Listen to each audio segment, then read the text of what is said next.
Salut vous!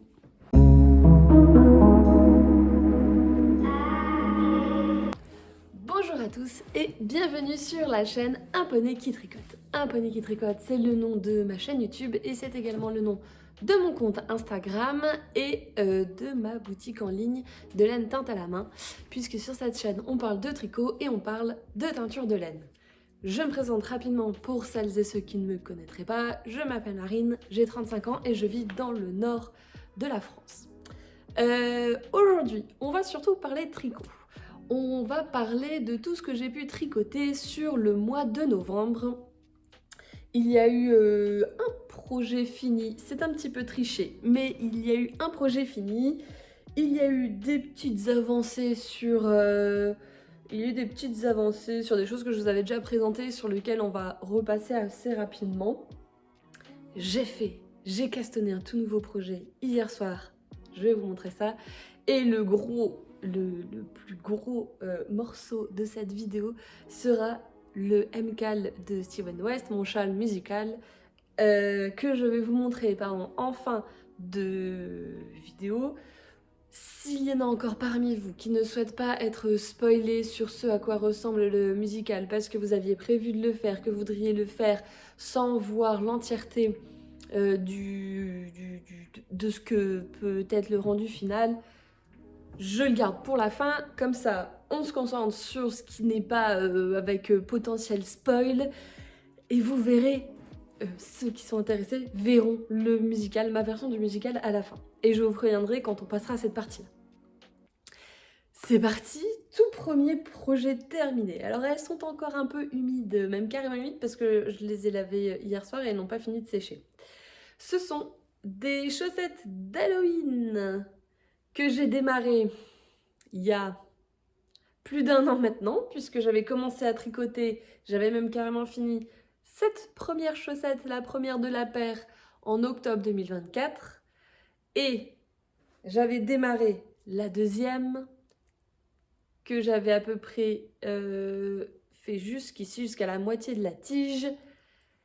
Et je n'avais pas réussi à la finir pour Halloween, du coup je l'avais laissée de côté en me disant que je la finirais un petit peu plus tard. Un petit peu plus tard, c'est-à-dire pour Halloween l'année suivante. Ces chaussettes, c'est un patron qui est sorti l'année dernière, pour Halloween l'année dernière, enfin pas que pour Halloween, mais en septembre l'année dernière je crois, c'est un des patrons, Maman tricote-moi une histoire de Mélanie des Aiguilles Aventurières. C'est un patron qui est très sympa parce qu'il laisse libre cours à la créativité, puisqu'en fait il y a des grilles de diagrammes, il y a une recette en parallèle de chaussettes, mais après c'est libre à vous d'interpréter les diagrammes et la recette selon ce que vous aimez le plus faire en termes de chaussettes. J'avais déjà fait une première paire, en fait c'est ma deuxième paire avec ce patron. J'avais fait une première paire qui était dans les tons violet, jaune, orange et blanc et noir, très multicolore. Et cette deuxième paire là, je l'ai faite dans des laines de chez Hobby, des laines à chaussettes de chez Hobby, qui, je crois que c'est du 75% laine, 25% nylon. Ce ne sont pas des laines très agréables à tricoter, je ne vais pas vous mentir. C'est un peu le fil à chaussettes entrée de gamme, pour pas dire bas de gamme, de chez Hobby. Elle est très sèche, elle gratte, donc certainement pas pour faire un pull. Mais pour faire des chaussettes, ça va encore. Elle est très sèche, elle gratte et surtout, on voit qu'il y a beaucoup de fibres, de poils très petits, qui fait qu'en fait, elle peluche beaucoup. Et regardez, j'ai mis à laver cette chaussette-là hier et elle bouloche énormément. Enfin, ces deux chaussettes, je les ai mises à laver hier et elles boulochent énormément. Après, de loin, le rendu est quand même très sympa puisqu'on est sur une laine noire, une laine blanche et la laine orange. C'est une laine, en fait, ce sont deux fils retordus ensemble, un fil orange et un fil noir, ce qui fait que tricoté, vous avez ce côté très chiné, noir et orange, qui n'empêche pas du tout la lecture du dessin quand on tricote avec une couleur très contrastée, comme ici avec le blanc. Sur la première chaussette, j'avais fait le diagramme avec des petites têtes de citrouille, donc sur... je crois que le nom exact du diagramme du patron, c'est Jack-o'-lanterne. Donc vous avez une citrouille d'Halloween avec la lanterne de Jack-o'-lanterne, avec la petite flamme de la bougie et tout. Donc ça c'est très sympa. Et sur la deuxième, c'est un patron, c'est un diagramme qui est beaucoup plus délicat à tricoter, puisqu'en fait vous avez tout un paysage halloweenesque qui se dessine avec un vieil arbre avec des branches un peu décharnées, une grosse citrouille et un cimetière, on va dire, enfin quelques croix qui feraient penser à un cimetière, et vous avez, je crois, à plusieurs endroits, des chauves-souris. Ce diagramme-là n'est clairement pas jacquard, n'est clairement pas compatible débutant jacquard. Si vous n'avez jamais fait de jacquard de votre vie, ce diagramme-là est vraiment très délicat à faire. Il y a des zones avec beaucoup d'espace entre deux fils blancs par exemple, ce qui fait que vous êtes obligé de croiser vos fils, mais quand on n'est pas habitué au jacquard, si on ne croise pas bien ses fils, on n'arrive plus à rentrer son pied dedans. Ce qui fait que ça peut être un petit peu délicat. Quand vous avez l'habitude du jacquard, mon conseil, imprimez le diagramme, posez-le à côté de vous, marquez bien que vous en êtes au fur et à mesure, quitte à... Moi, ce que je faisais carrément, c'est que je pointais au fur et à mesure d'un rang, je pointais mon avancement avec un stylo pour bien voir où j'en étais. Et finalement, ça s'est fait. Je sais qu'il y a des erreurs par endroit, mais c'est impossible de le voir, puisqu'en fait, le dessin est tellement grand, et comme il n'y a pas une symétrie, une répétition particulière, ça ne se voit absolument pas. Hop, j'enlève une grosse bouloche. Quoi d'autre? Que dire d'autre sur ces chaussettes? Pour pouvoir avoir exactement la même longueur de tige, en fait, ce diagramme-là est plus court que celui-là. Donc, j'ai rajouté quelques rayures en haut, puisque je savais qu'après, je voulais faire en haut et en bas du diagramme, d'ailleurs au-dessus du talon. Puisque je savais que je voulais faire, par contre, mes deux pieds parfaitement identiques. Donc, avec une alternance de rayures orange chiné et noir. Et des petites chauves-souris au bout. Talon, pointe en noir, côte en noir. Je trouve qu'on est sur un rendu pareil, pas pareil, qui est, ma foi, plutôt sympa. Voilà, je suis très contente d'avoir enfin fini ces chaussettes-là. Alors, elles sont imparfaites, oui, toujours, aucun tricot n'est parfait, mais c'est pas tout à fait la recette que je fais aujourd'hui en termes de chaussettes. Aujourd'hui, quand je tricote, je fais un peu différemment. Là, c'était la troisième paire que je démarrais. Donc concrètement, cette chaussette-là est la 5e chaussette que j'ai tricotée dans ma vie. Aujourd'hui, alors j'ai fini la 2e pour qu'elle soit vraiment pareille sur le pied, etc. Mais aujourd'hui, si c'était à refaire, je rajouterais 1 cm donc une rayure de pied, puisque j'avais tendance à faire mes chaussettes un peu trop petites. Et le talon, je ne suis pas sûre que j'aurais refait un talon boomerang, puisque c'est quand même susceptible de faire des trous. Et maintenant que j'ai appris à faire le talon à gousset, j'ai moins de plaisir à faire le talon à gousset, très honnêtement. Mais je trouve que pour le rendu et pour le porter, c'est quand même un peu mieux. Alors en fait, pour le rendu, je trouve que c'est quand même mieux En fait, un talon boomerang fait beaucoup plus industriel, chaussette industrielle, dans le rendu, qu'un talon à gousset. Par contre, à porter, je trouve que le talon à gousset est plus confortable. Donc voilà, ce tout premier projet fini du mois d'octobre, que j'ai fini vraiment just in time pour Halloween, puisque je l'ai fini le vendredi après-midi. Donc c'était vraiment tout juste pour Halloween, mais c'est une bonne chose de faite et c'est une paire de chaussettes supplémentaires. Donc voilà pour le seul projet fini que j'ai à vous montrer. Pour le suivant, je vais vous en montrer deux vraiment très rapidement, puisqu'en fait je vous les ai déjà montrés et remontrés. Il s'agit du Rokiti de... Oh, je sais plus si c'est Tanis Gris ou Tanis Lavallée, je les confonds. Je vous remettrai le nom. Donc qui a très peu avancé hein, depuis la dernière fois qu'on s'est vu. Ce que j'ai fait là maintenant, parce qu'en fait je ne sais même pas si j'ai tricoté dessus au mois d'octobre. Je crois que j'ai dû faire peut-être 3-4 ans. Donc ce que j'ai fait, pour pouvoir me souvenir si oui ou non j'ai avancé sur un projet avant de vous le représenter quand c'est un projet comme ça au long cours, puisque celui-là, j'ai pas l'intention de le porter avant le printemps. Donc il peut très bien être fini au mois de mars l'année prochaine. Hein. Je le fais un peu au fur et à mesure, j'ai bien l'intention de le finir, parce que je le trouve très très beau. Hein. C'est un Rokiti que je fais non pas avec du mohair, mais avec de la surie que je trouve beaucoup plus douce. C'est une surie, un imprévisible raté, un imprévisible bleu, que j'ai fait cette année. Et le Merino, le multicolore, le filage 7, c'est un Nuit Boréale. Un poney qui tricote, bien sûr.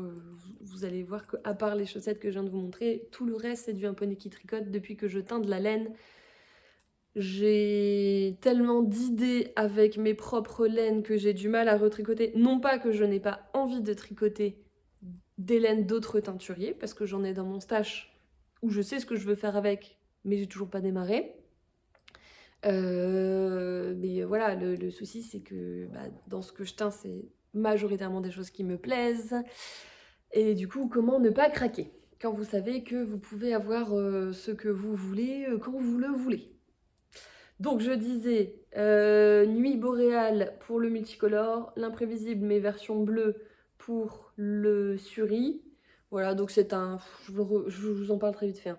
C'est un top, c'est un pulse, manche courte, avec un col en V et avec des raglans à jour. Et qui sera fini, je ne sais pas quand. Et pour éviter de vous en reparler la prochaine fois s'il n'a pas avancé, je me suis mis un petit marqueur, un petit, je sais plus comment on appelle ça, marqueur de progrès. Un petit progress marqueur, progress keeper. Ça, c'est des petits marqueurs que je m'amuse à faire moi. Bon, on les retrouve, c'est des petites babioles qu'on assemble avec des petits crochets, des choses comme ça. Hein. C'est rien de... J'ai pas une machine pour faire des choses émaillées. J'adorerais, hein, mais pas le temps déjà et pas les sous hein, pour avoir ça. Mais non, c'est des choses que je commande... que j'assemble, je commande mes pièces détachées, j'assemble. Mais je trouvais ça très rigolo de me faire... J'avais très envie d'avoir des petits marqueurs d'automne. Donc là, vous voyez, c'est une... Alors, attendez, où est la caméra pour que je vous montre là? C'est une petite charrette. J'essaie de me cacher. Non, on voit pas. C'est une petite charrette avec des citrouilles, des courges. Et j'en ai à vendre d'ailleurs sur mon site si ça vous intéresse. J'en ai fait plein et du coup, ils sont à vendre à prix modique. Donc, je disais, je ne sais plus si j'ai vraiment avancé dessus en octobre. J'ai mis un marqueur de progression pour pouvoir éviter d'en reparler la prochaine fois si j'ai pas du tout tricoté dessus. Parce que je vois pas très bien l'intérêt de vous représenter des choses qui n'avancent pas. Je le trouve très beau, je n'ai toujours pas essayé. Mais je pense que ça va aller, je commence à connaître un peu ma taille en termes de tricot. Il faudra pas le bloquer trop large lui par contre, parce que je sens que la Suri plus du Merino Superwash, si on bloque un peu sévèrement, il va prendre 4 tailles. Donc on va le bloquer tranquille. Et mon objectif c'est de le finir, oui, au mois de mars, pour que quand les beaux jours reviennent, je puisse le mettre avec une chemise blanche en dessous, ou même comme ça, quand il fera vraiment plus chaud. Avec juste un débardeur par exemple.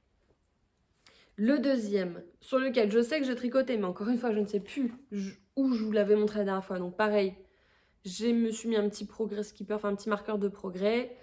Regardez. Est-ce qu'on voit bien? Là, il y a un petit gnome. J'adore, je trouve ça trop mignon. Trop mignon, pardon. Donc il y a un petit gnome avec sa courge. Trop mignon. Et une petite feuille. Bon bref, voilà, si ça vous intéresse, si ça vous amuse d'avoir des marqueurs de saison, sachez qu'il y a des marqueurs d'automne en ce moment sur la boutique. Je les enlèverai, je les mettrai en suspens quand l'automne sera passé en décembre, je pense. C'est un peu bizarre d'avoir des trucs comme ça en décembre. Bon bref, je divague. Donc ce projet-là que je vous ai déjà montré plein de fois, mais qui a avancé sur la deuxième section brioche, mine de rien. C'est le châle brioche pour le thé de Même les Anges Tricotent, que je tricote avec des laines, un poney qui tricote. Le dessus de la brioche, c'est Jean Bar, c'est un orange très pastel, un peu abricot pastel, un peu yaourt abricot. Le turquoise à l'arrière avec un petit peu de marron comme ça, vous voyez, ça fait des traits. C'est le Blue Lagoon et le multicolore que j'adore, que je trouve très très beau, multicolore turquoise, bordeaux, orange, c'est Kraken. Voilà, et j'ai dû tricoter, j'ai pas mal avancé dessus avant de démarrer le MCAL. Je pense que j'ai dû bien faire, ouais, j'ai dû faire 5 rangs entre guillemets de brioche. 5 rangs, enfin je dis un rang, mais un rang du coup c'est 4 allers-retours, enfin 4 rangs, bon, 5 sections de brioche, je sais pas comment dire. Donc voilà, donc il avance bien. Je pense que si en vrai, si je me mettais à fond dessus et que je ne faisais que ça, à mon avis en 15 jours, 3 semaines, il serait largement fini. Mais voilà, j'aime bien le garder un peu au long cours aussi, celui-ci.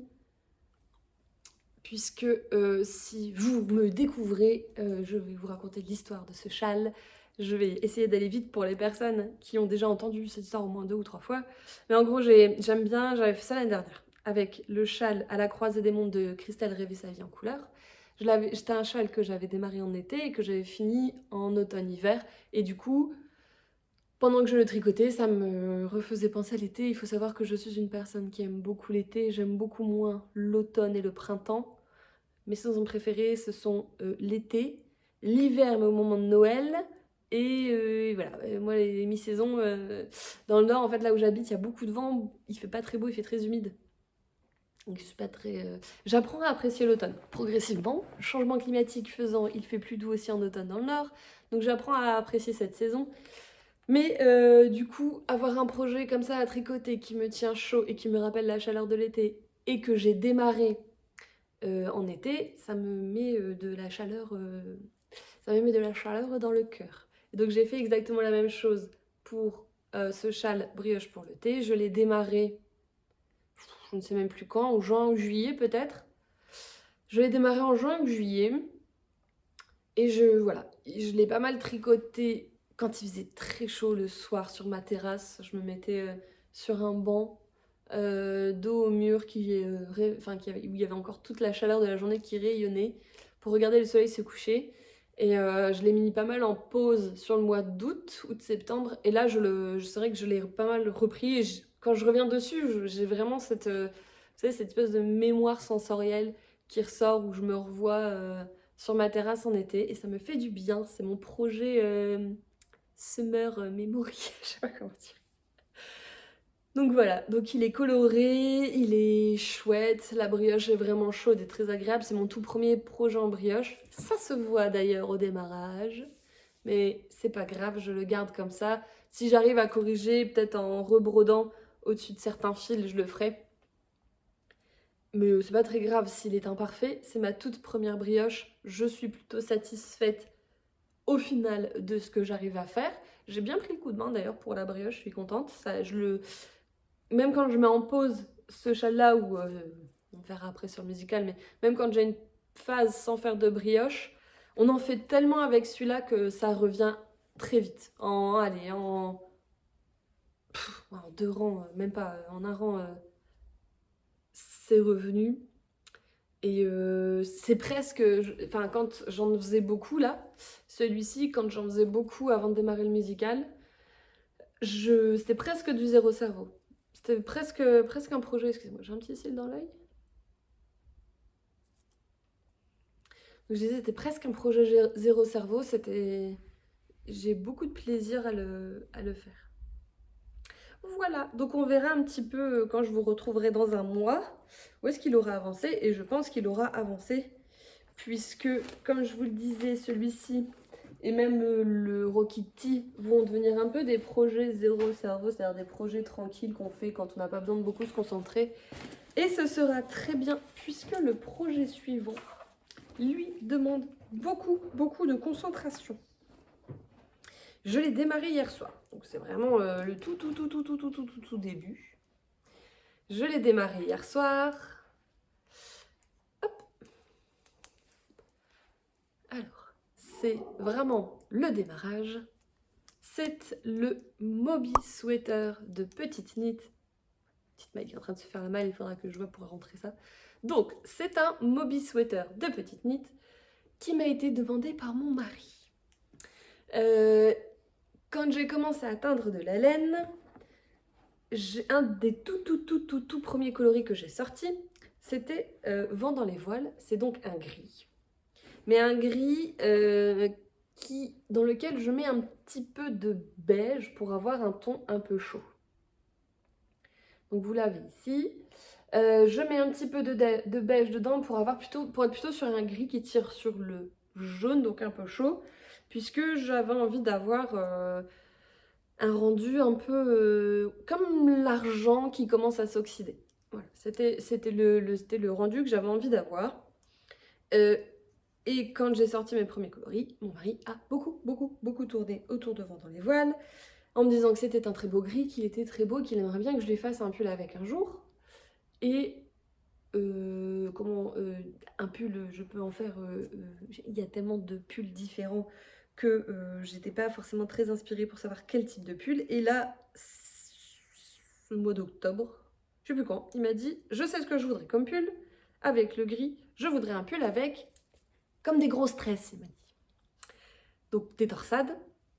Donc j'ai cherché un petit peu des idées, j'avais déjà un bundle sur Ravelry avec des pulls à torsade.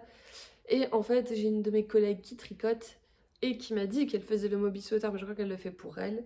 Et en fait, en y repensant, je suis allée voir sur la page de Petite Knit les Moby Sweaters, puisqu'il y en a plusieurs, il y a femmes, enfants et hommes. Et c'est vrai que je trouvais que le rendu était très beau. Je suis aussi allée voir sur Instagram les différents résultats qu'il pouvait y avoir. Et je trouve que c'est un pull, enfin en tout cas c'est un patron qui, quelle que soit la couleur de laine, alors il est très beau sur des coloris neutres, mais même sur des coloris plus pepsi, je l'ai vu en rose Barbie par exemple, il est toujours beau. Enfin je sais pas comment expliquer ça.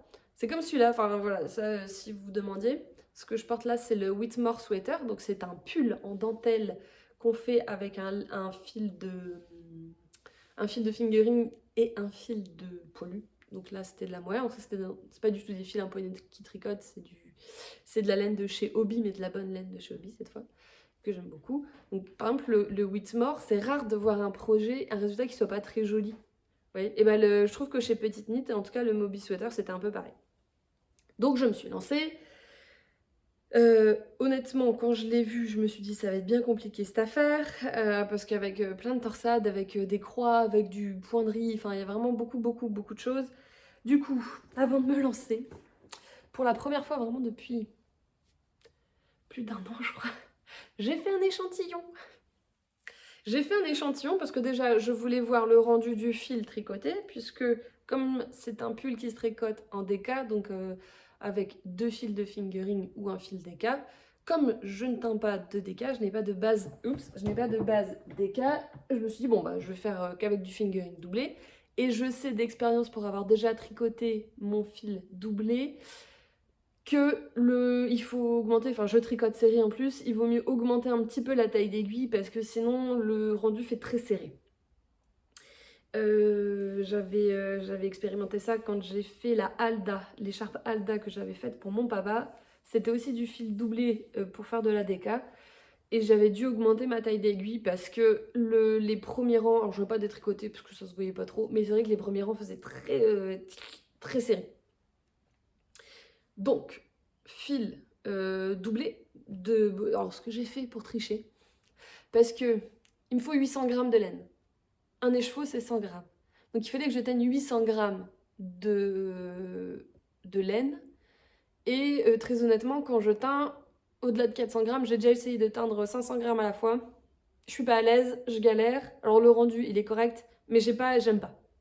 C'est pas agréable, je galère, je bataille avec ma laine. Donc ça me stresse, du coup je me dis bon 400 g ça va bien, ça je sais bien faire, c'est 3 ou 400 g à la fois, ça me va bien. Donc ce que j'ai fait, comme je savais que j'allais doubler, j'ai fait 2 bains de 4 écheveaux. Je les ai même bagués pour vous dire où je suis allée pour bien les identifier. Je les ai bagués avec mes bagues impoignées qui tricotent. J'ai fait mes étiquettes avec le numéro de bain et tout pour savoir exactement quel écheveau vient de quel bain. Et à chaque fois quand je double comme ça, j'ai un écheveau de chaque bain. Alors, vous voyez que finalement ils sont très proches, mais quand on regarde bien, moi je trouve que par exemple celui-là il est un petit peu plus foncé. Et je pense que tricoter, même si j'avais pas alterné mes écheveaux, ça se serait pas vu. J'aurais pu faire prendre une pelote, enfin un cake à la fois, prendre fil interne, fil externe, et je doublais avec un seul truc, un seul cake. Mais en faisant comme ça, je me dis que j'ai checké mes écheveaux au sein d'un même bain, zéro différence. Comme ça, de bout en bout, je prends un cake, enfin un écheveau de chaque bain, je les tricote ensemble, et comme ça j'aurai un rendu très harmonieux, et je serai contente. Donc, Tout ça pour dire que j'ai fait un échantillon, puisque je savais que j'allais avoir besoin d'augmenter de taille d'aiguille. Le corps normalement se tricote en 4 mm, j'ai pris des 4,5. Je vous montre un peu le rendu. Alors oui, l'échantillon a des imperfections, mais c'est normal. C'est la première fois que je faisais des grosses torsades comme ça, plus l'échelle sur les côtés et tout. Voilà. C'était bien de faire un échantillon, ne serait-ce que pour ça aussi, pour pouvoir vérifier, enfin, m'accoutumer au patron. Il y a plein d'endroits où il y a des erreurs. Je le vois, mais bon, tant pis, c'est pas très très grave. Pour le tricotage, par contre, je m'applique plus. Mais c'était surtout voilà, pour voir un petit peu le rendu. Donc avec le fil doublé, m'assurer que ça faisait pas déjauger non plus en passant en 4,5. Et puis bah, du coup, voir un peu ce que ça donnait sur l'échantillon par rapport à la taille à tricoter. Puisque ma laine prend un peu plus de place, j'augmente de taille d'aiguille. Mais pour autant, je tricote serré, donc il fallait voir. Si je me référais uniquement, sans faire d'échantillon, si je m'étais référée uniquement au diagramme, au patron, j'aurais dû tricoter du XL. Là, en faisant les adaptations que j'ai fait, mon échantillon est un peu plus grand que ce qui était prévu, c'est-à-dire que je suis censée avoir 10 cm entre le début de cette échelle-là, donc là où il y a des mailles torse, jusqu'au bout, jusqu'avant le point mousse, je suis censée avoir 10 cm, j'en ai 10,5. Donc en gros, je rajoute 5% en taille, donc finalement je le tricote en L. Voilà un petit peu le rendu. C'est très très doux, j'aime beaucoup. Je trouve que il y a un tout petit côté, vraiment il faut un tout petit côté chiné, mais c'est vrai que je suis très fière de moi actuellement, j'arrive à faire des unis très très très très unis, mais qui gardent quand même, oui, on voit par exemple ici, c'est pas un reflet, c'est, voilà, avec la torsade etc, ça fait, et le changement de couleur au sein de l'écheveau, ça fait un petit peu chiné, j'aime beaucoup. Donc j'ai démarré hier soir. J'ai fait, donc on démarre par le dos, donc là je fais le dos, il y a des rangs raccourcis pour augmenter au fur et à mesure, hein. Donc là ça sera l'encolure à terme, le haut ce sera l'encolure, et puis on va aller progressivement vers le dos. Les croix c'est pas évident, vous avez tout un jeu, tout un dessin de croix qui se fait derrière, c'est pas évident, quand on se trompe pour revenir en arrière, en plus avec du fil doublé, il faut être bien concentré. Donc ça, ce sera mon projet du sort quand je serai en forme. Quand je serai au calme et en forme. Et je me donne ouais, 2 mois pour le faire. Donc là, oui, j'ai déjà une maille ici qui se fait la malle. Mais ça, c'est parce qu'au moment de rabattre, enfin, il faut rabattre, pas rabattre, il faut tricoter des mailles ensemble. Mais les reprendre, enfin bon, bref, c'est tout un pataquès. Et j'ai certainement laissé échapper un des 2 fils. Mais c'est pas très grave, je le rentrerai par derrière. J'ai l'habitude de tricher, de récupérer mes petites bêtises. Donc voilà un petit peu le rendu, j'ai fait la première rangée de croix. Je trouve que ça rend pas mal. Je pense que c'est un projet en verra, hein. Mais à mon avis, lui, il va mériter un bon blocage. Pas tellement pour l'étendre, mais vraiment pour que la maille se détende bien et voilà, s'assouplisse et que le dessin des torsades se lisse. Voilà, donc nouveau Keston qui date d'hier. Finalement, je l'ai démarré en novembre, mais je vous le montre quand même ici parce que bon, on n'est pas obligé de se contenter de ce qui a été fait au mois d'octobre. On peut tout se montrer quand même. Voilà donc un petit peu ce que j'ai fait depuis la dernière fois que je vous ai vu. En dehors du MCAL, je vais souhaiter aux personnes qui ne veulent pas voir le MCAL une bonne journée ou une bonne soirée. Et on continue pour ceux qui le souhaitent avec ma version du musical de Steven West de 2025. Enfin, le musical qui est le MCAL 2025 de Steven West. Que je vous dévoile. Donc je n'ai quasiment fait que ça à partir du moment où le premier indice est sorti. On a donc un châle extrêmement riche en technique, extrêmement riche en couleurs aussi, et sur lequel je suis en train de finir. Donc je pense que j'en ai encore, j'ai encore une section de rayures à faire et l'icord. Donc vous voyez, je pense que allez, si je continue à tricoter dessus, à mon avis dans une semaine, il sera fini. J'aimerais beaucoup le finir et le bloquer pour pouvoir le porter et l'emmener avec moi au Ch'ti Bazar. Le Ch'ti Bazar, c'est le... Jamais la mémoire des dates. C'est pas ce week-end, c'est le week-end prochain. Donc ça sera le 10, 11, 12, 13, 14... Le 15 et 16. Donc j'y serai le 15, samedi 15 matin. Si je me suis trompée dans les dates comme d'hab, je corrigerai par écrit. Donc j'y suis normalement le samedi matin, voilà, pour venir me balader. Pas forcément acheter de la laine parce que on n'en manque pas ici, mais j'ai pas mal de petits accessoires que j'aimerais trouver, notamment des bloqueurs à chaussettes parce que j'en avais acheté sur Amazon. Mais franchement, l'épaisseur, c'était du bois à palette, enfin pas du bois à palette, du bois à cagette. Donc ils ont fini par casser avec l'humidité des chaussettes. C'est dommage, c'est un peu le concept d'un bloqueur de tenir des chaussettes humides. Et j'aimerais beaucoup trouver aussi comment je vais dire, une pochette pour ranger mes aiguilles. Actuellement, j'ai une pochette en plastique que j'ai eu, je sais plus où, que j'ai eu quand j'ai commandé mon premier jeu d'aiguilles en bois chez Knit Pro. Alors c'est pratique, j'arrive à mettre toutes mes aiguilles dedans, mais c'est pas très joli. Donc j'aimerais bien trouver une jolie pochette à aiguilles. Et puis on verra pour la suite. Donc, j'aimerais réussir à le finir pour la semaine prochaine. Donc il me reste 10 jours, je pense que ça va le faire. Je vous détaille un petit peu la chose. Nous avons donc un très grand châle à 4 écheveaux. Je vais vous montrer ce qui me reste en laine. Je pense que il va pas me rester grand chose des 4 écheveaux à la fin. Il va me rester des restes, mais dans l'ensemble, j'aurai quasiment tout consommé.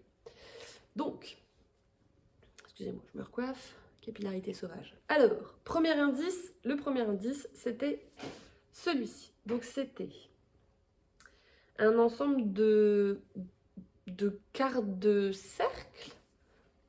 Comment est-ce qu'on pourrait dire ça? Des vibes, je sais pas comment on pourrait dire ça.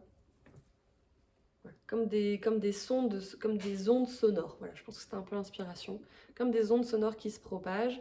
Et donc vous les faisiez un par un, vous faisiez le premier, après vous faisiez le deuxième en raccrochant des mailles au fur et à mesure, le troisième, quatrième, cinquième, sixième, je ne sais plus exactement l'ordre, mais en gros vous les faisiez un par un et il y avait du point mousse, des espèces de revers comme ça, comme sur le pinguono, la veste pinguono, il y a des choses comme ça dans le dos. Ensuite, vous pouvez faire soit du point brioche, soit des rayures. Et je pense avec le recul que la rayure aurait été plus jolie. Mais bon, tant pis. J'ai vu en fait des projets avec cette section-là en rayure en point mousse plutôt qu'en point brioche. Je trouve qu'elle est plus jolie. Ensuite, vous aviez des œillets et vous répétiez ça sur les six quarts de cercle. Deuxième indice. Vous aviez des rayures à vagues. Donc vous aviez des rayures que vous veniez augmenter au fur et à mesure.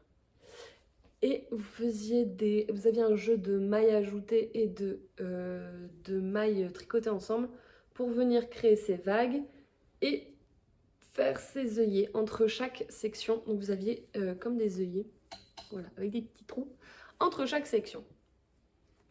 Ça c'était après, les premiers indices c'était un peu pas si difficile parce qu'avec les explications qu'il fait en vidéo, plus le patron qui est quand même assez clair, on s'en sort. Mais c'est vrai que la deuxième partie était quand même beaucoup plus reposante que la première. Quand vous aviez la partie œillet, la section des œillets à chaque fois, il fallait se concentrer.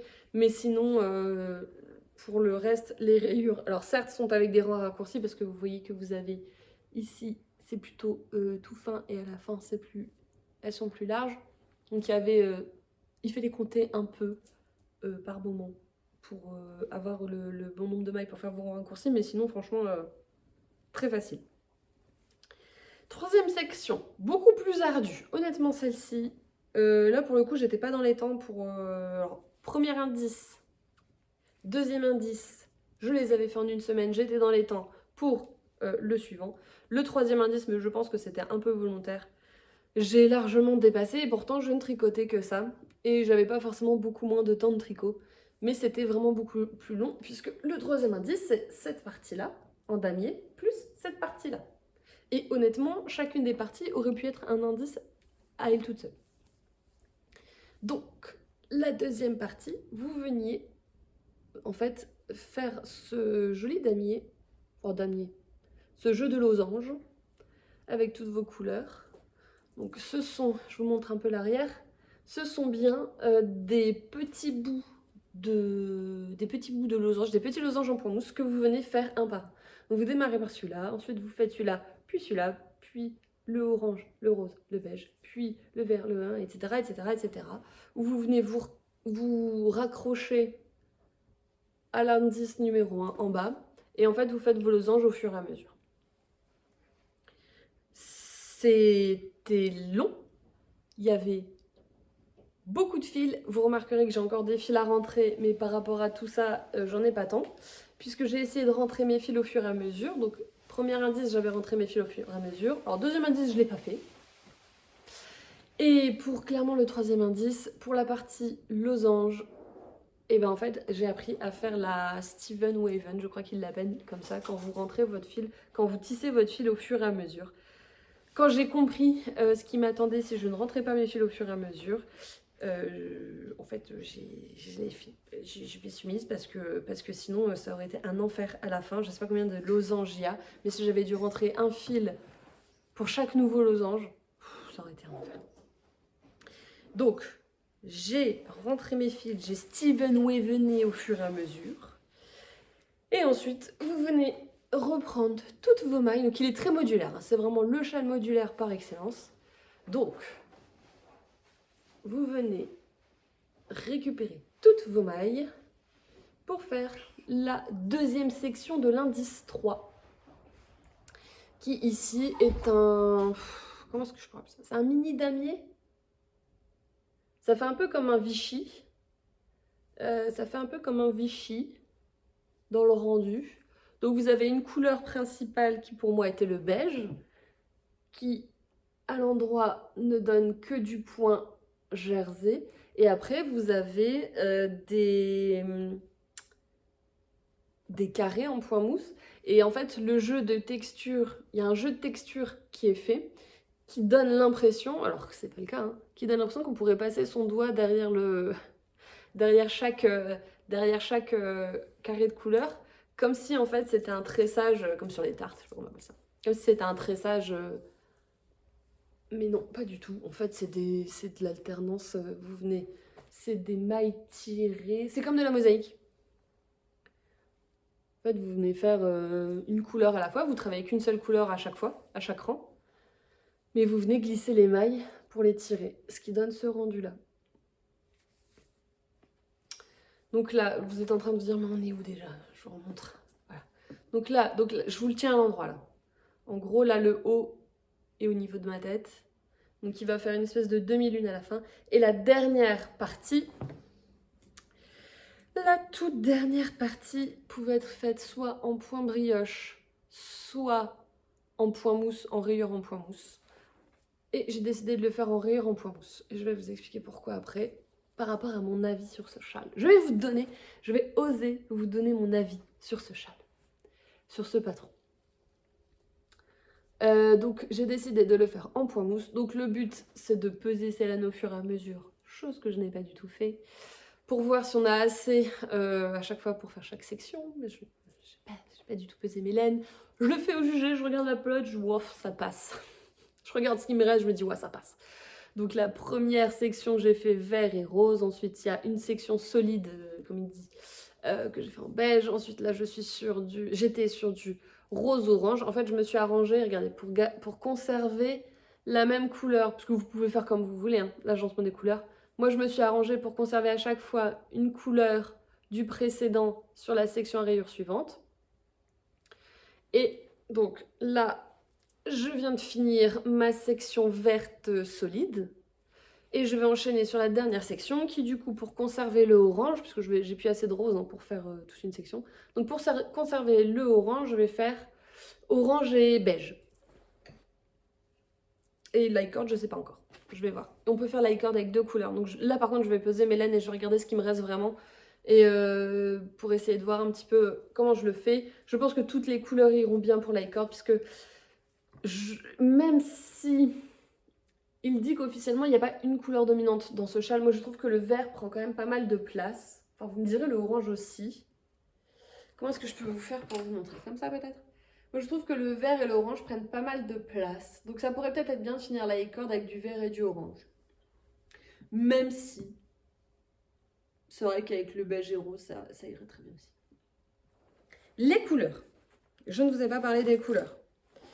Les couleurs. C'est un châle 100% un poney qui tricote. J'avais envie d'avoir quelque chose qui ressemble... Je vais vous montrer, j'ai un plaid. Hop, il est sur mon canapé, donc je l'attrape. J'avais envie d'avoir quelque chose qui ressemble un peu à ça, dans les couleurs. Vous voyez?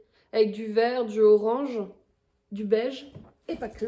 Pour vraiment avoir ce côté automne, mais le cœur de l'automne flamboyant. Où il y a encore du vert, vous avez encore du vert dans la nature, puisque je voulais que ce châle soit mon projet d'automne de cette année, mon premier projet d'automne. Officiellement, celui-là, c'est le premier. On en reparlera le jour où il sera fini. Mais j'avais vraiment envie d'avoir quelque chose de très automnal, très nature, mais l'automne de la nature, pas que orange, vous voyez, avec dans la nature, il reste encore du vert, plus grand chose, mais il reste encore du vert actuellement, donc je voulais quelque chose dans cet esprit-là. Donc j'ai pris, comme je vous le disais, des laines de mon nuancier. J'enroule un peu pour vous les présenter. Il reste plus grand chose, hein, vous allez voir.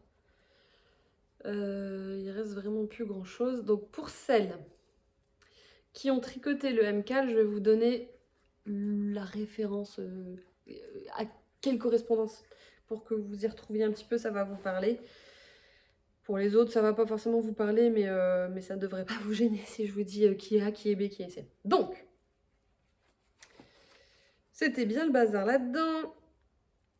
Mon coloris A. Donc, le coloris qu'on utilisait au tout début en fait, de l'indice 1. Celui avec lequel on commençait le MCAL finalement. Donc, ce coloris A, c'est un vert. C'est un vert avec un tout petit peu de reflet. Kaki, j'essaie de cacher ma tête pour qu'ils zoome plutôt sur le... Je sais pas si ça marche. Donc c'est un vert avec de très légers reflets kaki qui s'appelle La Jungle. Donc c'est un coloris un poney qui tricote, qui s'appelle La Jungle et qui est sorti au mois de septembre. Qui faisait partie du chapitre L'île au trésor. Donc ça c'était le coloris A. Donc ça c'est mon coloris vert. C'est un coloris de toute façon de base que je voulais qui fasse nature, forêt, jungle. La jungle. Merci Marine. Donc ça c'est le premier coloris, c'est mon coloris A. Mon coloris B, pour le coup, là j'ai suivi les conseils de Steven West qui expliquait que pour le coloris B, ça pouvait être intéressant si on avait un coloris à variation de l'utiliser. Donc le coloris B, c'est les petits revers là. Et pour ça, j'ai pris donc mon coloris à variation, le coloris à variation que j'avais sélectionné pour faire ce châle, qui est un orange à nuances. Donc la base, c'est un orange, un peu comme Jean Bart, c'est un orange pastel, yaourt abricot on va dire, sur lequel je viens rajouter du orange plus foncé, avec des dosages différents, plus du speckle. Ce qui fait qu'on a vraiment, c'est un seul coloris. C'est un seul coloris, mais qui permet d'avoir de la variation et qui, dans le rendu, je vais vous le montrer, est intéressant. Parce que là, je l'ai tricoté en simple. Ah, on voit bien. Je l'ai tricoté en simple et il fait très chiné. Et je me dis que celui-ci, oh voilà, là on le voit vraiment bien. Et je me dis que celui-ci, tricoté en double, pour faire pour un pull ou quelque chose comme ça, je pense qu'il peut avoir un résultat vraiment très très très intéressant, sans pooling. En fait, j'aime bien cette méthode de teinture parce que alors je ne l'ai jamais tricoté sur une grande pièce, mais je pense que l'avantage par rapport à la manière que j'ai de le teindre, c'est qu'il ne fera pas de pooling et encore moins si on le tricote en double. Bref, c'était pas le projet là, mais du coup, ça c'était mon coloris B et je ne sais plus si j'ai dit, il s'appelle Sunset on the Boat. Je vous le remontre. Donc le coucher de soleil depuis le bateau, Sunset on the Boat. Hop, ça c'est mon coloris B. Mon coloris C. Le coloris C, c'est le fond de la brioche. C'est donc le coloris de fond de brioche, ou pas très bien, si un petit peu. Et là, pour pouvoir bien contraster avec le vert, j'avais pris La Plage. C'est un beige donc qui est très légèrement rosé. Il n'est pas rose, on est d'accord, c'est pas du tout un rose, hein. C'est un beige, mais qui est plutôt chaud, qui est plutôt sur des reflets chauds, qui est plutôt sur des reflets dans le rouge rosé. Voilà. Hop. Donc celui-là, il m'en reste pas mal, mais j'ai pas encore tricoté la section de fin avec. Donc il va fondre prochainement. Et le dernier coloris, il est ici. Donc c'est le coloris D, pour celles qui voient de quoi je parle. Donc le coloris D, ce sont les œillets dans le premier indice. Vous avez vu, dans le premier indice, on tricote tout de suite les 4 couleurs qu'on a, ça c'est trop chouette. C'est très satisfaisant quand on... Parce que moi j'avais peur de devoir faire une partie avec que seulement 2 coloris, et puis... Non, en fait, à chaque fois, vous tricotez vos 4 coloris, et ça c'est vraiment très agréable. Et donc, le dernier coloris, c'est un rose, c'est un vieux rose, ou un marron rose, très très rose, ou un rose avec un peu de marron, ça dépend comment on voit les choses. C'est un vieux rose qui s'appelle Morning Star. Morning Star est un des coloris du chapitre La fille du pirate. Je ne l'ai pas précisé, mais la plage fait partie du chapitre L'île au trésor. Morning Star fait partie du chapitre La fille du pirate, et Sunset on the Boat est un hors-série, il est sorti en dehors de tout chapitre. C'était une tentative de rattrapage d'un accident que j'avais fait et que je voulais reproduire. Donc voici mes 4 coloris ensemble. Si je vous montre, donc là on arrive à la fin, parce qu'il y a Sunset on the Boat qui est rattaché au châle, qu'il faut que je... Donc, si je vous montre aujourd'hui, là ma prochaine section, ça va être avec ces deux-là, donc ils vont bien fondre. Il me reste ça, voilà. Donc on sera pas loin d'avoir utilisé les 4 écheveaux en entier. Et ce qui est plutôt intéressant. Parce que quand on se retrouve avec un demi-écheveau à la fin d'un projet à 40-50 grammes de laine, bon on peut en faire des chaussettes, mais encore faut-il faire des chaussettes pas trop grandes. Donc le rendu final, avec donc du vert, du vieux rose, du orange un petit peu plus peps à nuance, et un joli beige très doux que j'aime beaucoup. Et ce que j'aime bien, c'est qu'avec cette belle section en damier, et ben, les coloris, ça me fait comme des petits échantillons. Au Ch'ti Bazar, je pourrais me balader avec des échantillons de mes coloris sur moi, à défaut de pouvoir exposer, ce que j'espère pouvoir faire un jour. Mais bon, l'avenir nous dira, nous révélera la suite. Mais j'aimerais beaucoup. Mais à défaut de pouvoir exposer, j'aurai voilà, des petits échantillons personnels sur moi-même. Plutôt très chouette. Donc voilà un petit peu le rendu. Voilà un petit peu le rendu. Bon là pour l'instant c'est difficile de se faire un avis sur la forme, hein, puisque mon câble est trop petit. Qu'est-ce que je pense de ce châle? J'ai adoré le tricoter. Alors en termes d'expérience tricot, génial. Vraiment génial, c'est-à-dire que chaque indice est très différent. Moi je ne tricote que depuis 1 an et demi, bientôt 2 ans, donc des projets comme ça, alors je tricote beaucoup donc j'ai beaucoup appris, mais des projets comme ça me permettent d'apprendre encore plein de nouvelles techniques. Enfin très clairement quand j'ai vu l'indice 1, je me suis dit je ne vais jamais y arriver, j'ai jamais fait de revers. Alors brillage je connais, mais j'ai jamais fait de revers, les œillets j'arrivais pas trop à voir ce que c'était. Et en fait ça se fait très facilement parce Steven West vous prend par la main et avec son patron et ses vidéos, il vous prend par la main et ça devient totalement accessible. En fait, si vous allez faire des mailles en droit, des mailles en vert, si vous savez tricoter des mailles ensemble, ben après tout le reste, il vous l'explique. Donc et c'est facile, c'est pas si dur. Donc c'est tout à fait faisable. Par contre, c'est long. C'est vrai que c'est long. Il faut tenir le rythme, mais c'est totalement faisable. Faisable dans les temps pour être à jour pour chaque indice. Si vous faites que ça et que vous tricotez beaucoup, oui. Moi, j'ai quand même fait quelques soirées un peu longues sur les 2 premiers indices. Et puis après, pour le 3e, j'ai clairement compris que je n'y arriverais pas, je pourrais pas le faire dans les temps. En fait, je regardais les grammages, ce qu'il avait utilisé. Il explique pour telle section, j'ai utilisé tel grammage, tel grammage. Moi, je pesais pas, mais en gros, je pouvais me référer aux autres sections. Et quand j'ai vu pour la 3e section qu'il y avait 1,5 fois quasiment le poids de laine des 2 premières, c'était sûr que je serais pas jour. Donc, grosse éclate d'un point de vue tricotesque. Grosse éclate d'un point de vue tricotesque. Mais je ne vais pas vous mentir, je suis un petit peu dubitative sur le rendu final.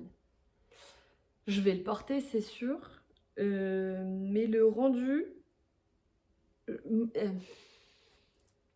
Alors, je parle d'un designer connu, reconnu, et j'adore son travail, qu'on s'entende.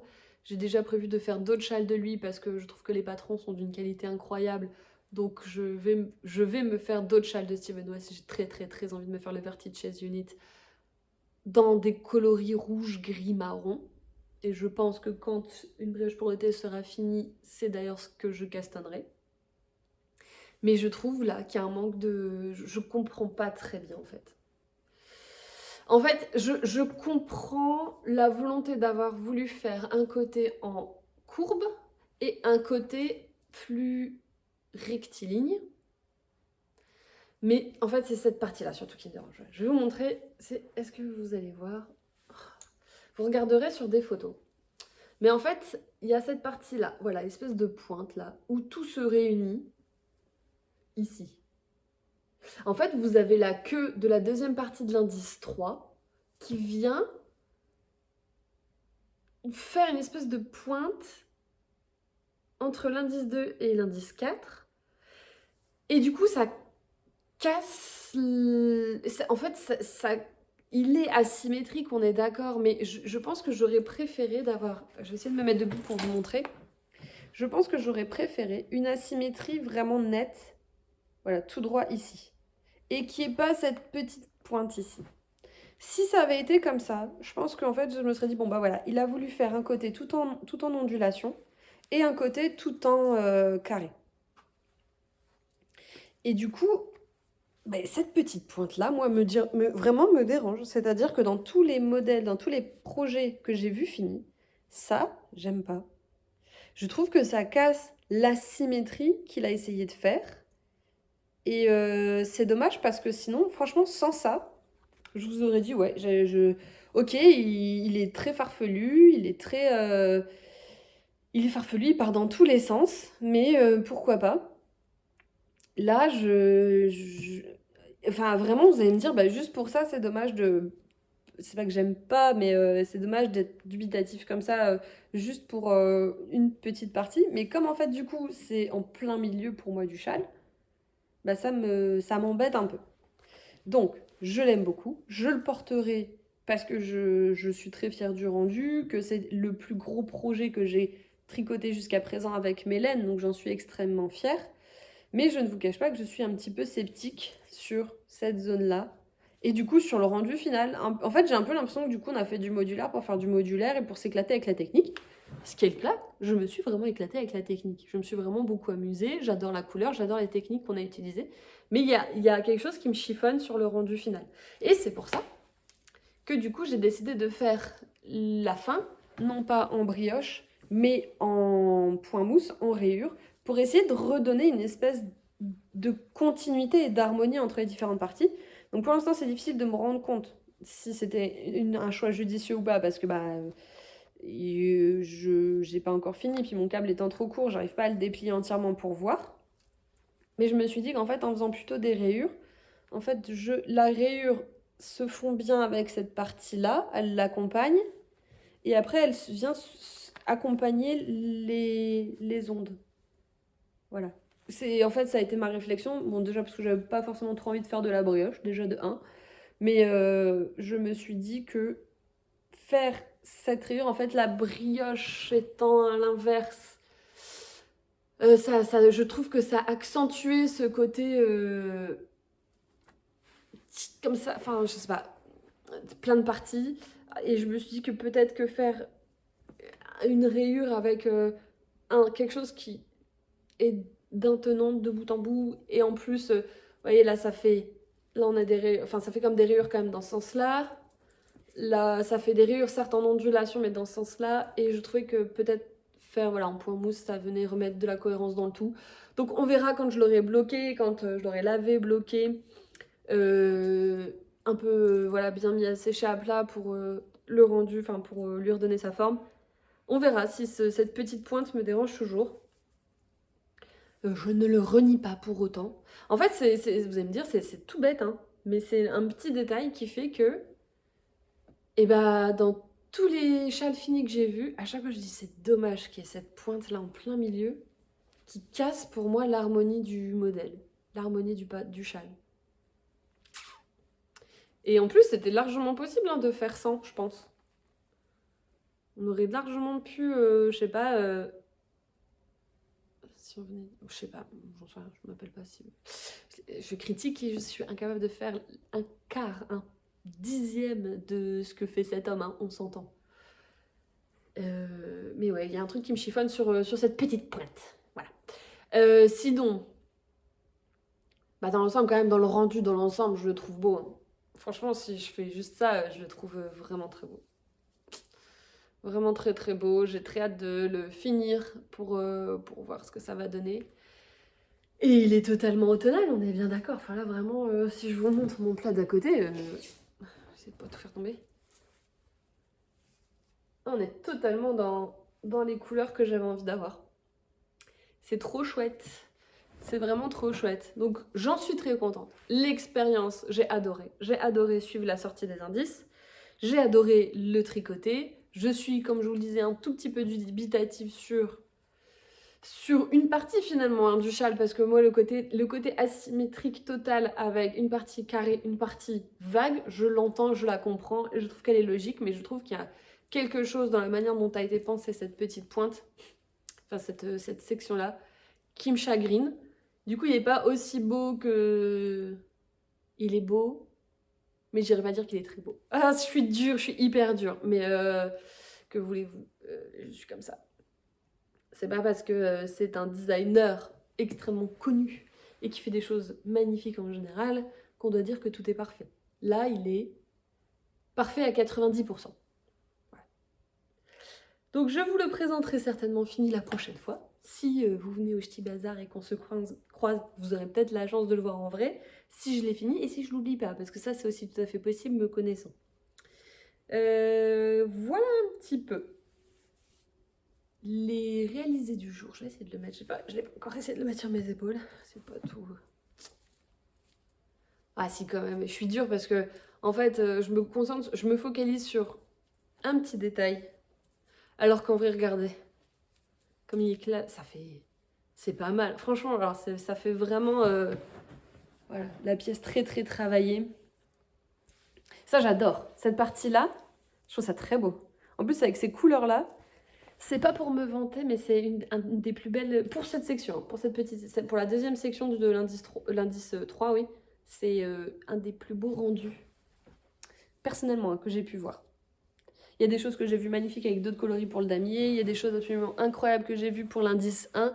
L'indice 2 est plus passe-partout, ça va avec tout.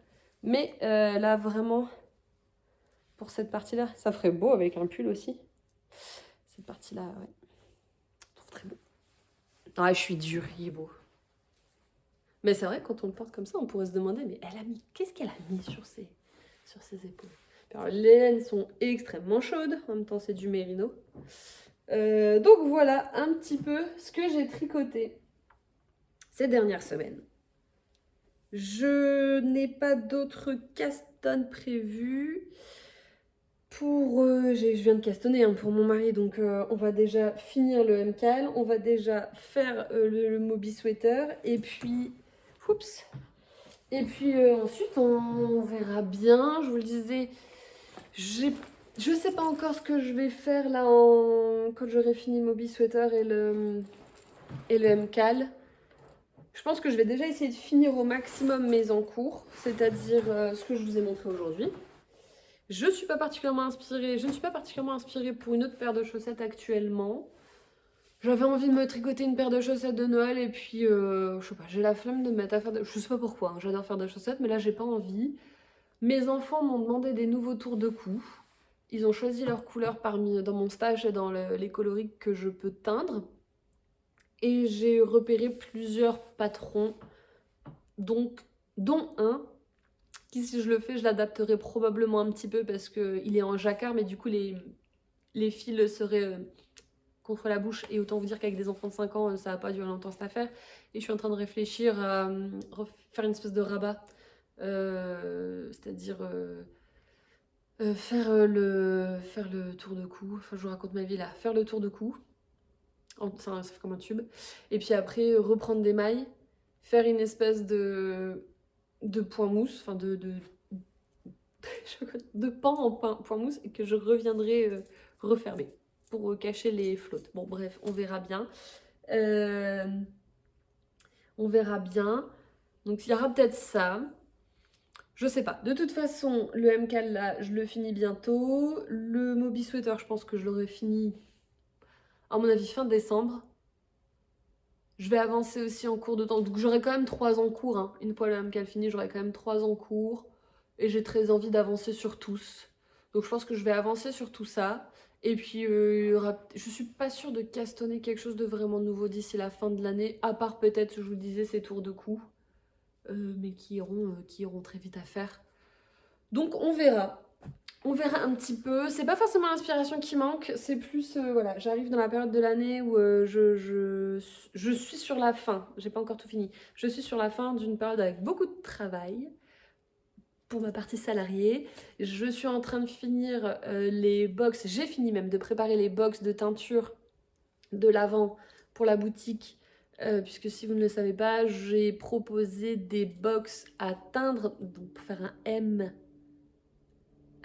dalle, donc un mystery die all along, donc pour teindre ensemble chaque dimanche de l'Avent des coloris inspirés d'histoires de pirates sur le thème Noël sur le Black Pearl. Je vous remettrai le joli visuel ici. Donc les box sont prêtes. J'ai une recette qui est tournée que je dois monter. J'ai encore 3 recettes à tourner puisque je reprends un peu le concept que Steven West a mis en place avec les MCAL de se filmer en train de tricoter. Je voudrais me filmer en train de teindre puisque je sais qu'il y a beaucoup de personnes qui ont envie de teindre et qui n'osent pas forcément en se disant c'est trop compliqué, j'ai pas ce qu'il faut. Là, je vous fournis des box toutes prêtes avec tout ce qu'il faut pour teindre 5 écheveaux et je vous accompagne sur 4 des 5 teintures à faire. Le 5e étant à votre discrétion. Donc ces box sont prêtes, mais ça m'a quand même pris pas mal de soirées cette affaire, avec beaucoup de plaisir, mais ça m'a quand même pris du temps. Là, il faut que je finisse de tout envoyer. Je fais par vague. Il me manque. J'ai recommandé des sacs là pour emballer les box pour qu'elles soient bien protégées. Donc, je fais par vague. Donc, vous voyez, j'ai encore des choses à tourner. J'ai encore des choses à monter. Et en fait, du coup, j'ai moins l'envie de castonner. C'est vrai que du coup, j'ai moins envie de castonner. J'ai envie de me coucouner dans des tricots que je connais, dans lesquels je suis bien. Là, le Moby Sweater, il va être un petit peu compliqué. Mais je pense que ça va le faire. Le patron à lire sans tricoter, j'avais rien compris. Une fois que je m'y suis mise, tout était limpide. Donc non, en vrai, ça va aller. Il est un peu technique. Donc il faut se concentrer, il ne faut pas le faire trop fatigué. Donc tout ça fait que beaucoup d'activités. Toute cette activité devrait se calmer mi-novembre, fin novembre. Et on verra, peut-être qu'en décembre, le fait d'avoir un peu plus de calme au niveau pro, que ce soit pour la partie salariée et la partie abonné qui tricote, peut-être que du coup je serai plus dans l'envie de castonner, mais là pour l'instant j'ai envie de... Mes tricots sont ma petite zone de confort et je ne suis pas dans un besoin d'extravertir ma créativité, je suis bien occupée par ailleurs. Est-ce clair? Je pense que oui. Voilà un petit peu ce que j'avais à vous dire. Oui, ici d'ailleurs pour les box, j'ai fini de tout empaqueter. Donc là, les box qu'on m'a commandées sont prêtes. Et j'ai vérifié là avec tout le matériel que j'ai commandé pour les préparer. J'ai de quoi en faire encore 2, peut-être même 3. 3, je suis pas sûre. 2, c'est sûr. Donc je vais les remettre en vente. Là, il y a le nouveau chapitre de coloris de la boutique qui va sortir. On fait l'instant boutique là. Donc il y a un nouveau chapitre qui sort ce prochain vendredi 7 novembre à 18h. Avec, vous pouvez aller voir ma vidéo précédente si vous êtes curieux, si vous voulez voir un peu les coloris qui sortent. Je vais déjà laisser cette vente là. Enfin, mes coloris sont mis en ligne. Ils sont disponibles en précommande avec d'autres sur toutes mes bases. Et les précommandes sont toujours ouvertes, je ne ferme pas, je me suis jamais retrouvée submergée de précommandes au point de devoir fermer. J'ai dû fermer quelques fois parce que j'étais malade ou pas disponible ou en vacances, mais sinon ça m'est jamais arrivé de fermer parce que j'avais un surplus de précommandes. Donc la vente, la mise en ligne du stock, c'est vendredi. Les précommandes restent ouvertes juste tant que tout se passe bien. Donc une fois que le gros des ventes en général, c'est quand j'ouvre le vendredi, je décommande jusqu'au lundi. Et j'aime bien pouvoir vous envoyer vos commandes de laine assez rapidement. Donc je pense que la semaine prochaine, ça sera le mercredi 12. Je pense que le mercredi 12, même pas je pense, on va se dire ça, mercredi 12, je mets en ligne les 2 box à teindre pour Noël, enfin pour l'Avent. Comme ça, s'il y a des personnes qui sont passées à côté ou qui m'ont découvert entre-temps, qui n'avaient jamais entendu parler de ces box, et si ça vous intéresse, bah écoutez, il y en aura 2 en plus disponibles. Elles sont au prix de 100 €, frais de port inclus, puisque les frais de port sont offerts sur la boutique à partir de 75 €. Donc ça sera frais de port inclus. Et si jamais vous commandez autre chose en même temps, donc c'est-à-dire que si vous décidez d'attendre mercredi en espérant avoir une des 2 box et que vous voulez faire une commande de laine en même temps, normalement ça devrait être possible au niveau de l'envoi. Oui, si. Alors sauf si vous me commandez 10 écheveaux, ça va être compliqué. Mais si vous voulez commander 1 ou 2 écheveaux ou un bouquet de mini par exemple, en plus de votre box à teindre, ça sera possible. Vous embêtez pas, vous inquiétez pas. Vous n'êtes pas obligé d'attendre. Enfin, vous n'êtes pas obligé de faire 2 commandes si vous voulez commander vendredi sur la boutique quand les nouveaux coloris sortent et que vous voulez la box à teindre en plus, vous pouvez tout faire en même temps. Il y aura peut-être un peu de délai si c'est de la précommande, puisqu'il faut que je teigne, il faut le temps de pouvoir teindre. Et du coup, vous n'aurez peut-être pas la box absolument pour le premier dimanche de l'Avent, si c'est ça. Mais par contre, si c'est sur du stock, si c'est sur des choses déjà en stock, aucun problème. Aucun problème. Tout partira en même temps et ça sera très bien. Donc voilà un petit peu les infos boutiques. Je vous ai parlé des box à teindre qui partent, qui commencent à partir. Je vous ai parlé. D'ailleurs, faites-moi un retour quand vous recevez vos box pour celles qui en ont commandé. Je suis très curieuse de savoir ce que vous en pensez. J'ai essayé de faire au mieux. Je suis contente du rendu, mais je trouve qu'il n'est pas parfait et j'aimerais beaucoup pouvoir l'améliorer. J'ai déjà des idées pour améliorer un peu les choses. Mais je veux bien un peu s'il y en a qui ont envie, soit par mail, soit sur Instagram, si vous pouviez me faire un peu vos retours sur est-ce que vous êtes contente de la manière dont vous l'avez reçu, si soit à la fin de la teinture, soit même avant, si tout est clair pour vous. Voilà, n'hésitez pas à me faire un petit retour sur ça, vraiment je prends, parce que j'aimerais beaucoup pouvoir vous reproposer des box à teindre en 2026 pour l'Avent, donc dans un an. Donc elles seront à nouveau en vente au mois d'août, pardon. Donc pour l'Avent, et peut-être même en cours d'année. Je suis en train de réfléchir, j'aimerais beaucoup pouvoir vous proposer des kits à teindre pour faire des kits à chaussettes, donc avec 2 mini et un 50 grammes ou un 100 grammes. Mais bon, ça c'est dans mes projections, dans mes idées. Il n'y a encore rien de fait, mais j'aimerais bien pouvoir... ouais. J'ai beaucoup aimé préparer ça. Ça m'a beaucoup amusée. Écrire les recettes, les tester, les ajuster. Essayer de faire un peu un truc un peu visuel, un peu sympa. J'ai beaucoup aimé faire ça, développer un peu un produit. C'est pas mon métier de base de développer des produits. Je suis pas ingénieur produit. Je suis ingénieur mais pas produit. Et j'ai bien aimé l'expérience. Ça m'a bien plu. Et j'aimerais bien réitérer en 2026, au moins pour la partie box de l'Avent. Puisque cette vidéo sera extrêmement longue. C'est pas grave, on n'est plus à 5 minutes près. Je ne vois pas très bien la plus-value que j'aurai à vous proposer un calendrier de l'Avent de mini, étant donné qu'il y a déjà énormément de teinturiers et teinturières qui vous les proposent. Je n'ai pas l'impression de vous proposer quelque chose ou en tout cas j'ai pas d'idée suffisamment différenciante, on va dire, pour que vous vous disiez commander un calendrier de l'Avent de mini, un poney qui tricote, ça sera mieux que toutes les autres qui peuvent exister actuellement et qui font déjà, je trouve, un super travail qui me donne moi très envie à chaque fois et sur lequel maintenant j'ai envie de craquer, mais j'ai déjà tellement de laine à tricoter que... Voilà, peut-être pour l'Avent 2026, parce que je vais finir par craquer, par exemple par Coeris ou Bulbe Bizarre, parmi tant d'autres, même au fil de Rose, je trouve qu'ils font des choses absolument incroyables en calendrier de l'Avent. Et même si je parle de teinturiers et teinturières de plus petite taille, j'ai pas l'impression d'avoir quelque chose d'incroyable et très différenciant à vous proposer, ou en tout cas j'ai pas d'idée très différenciante sur lequel m'appuyer pour teindre.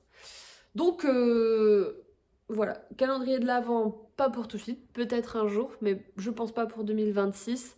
En plus il faut aussi prendre quand même vraiment très très en avance, et c'est peut-être pas ce que j'ai envie de vivre non plus.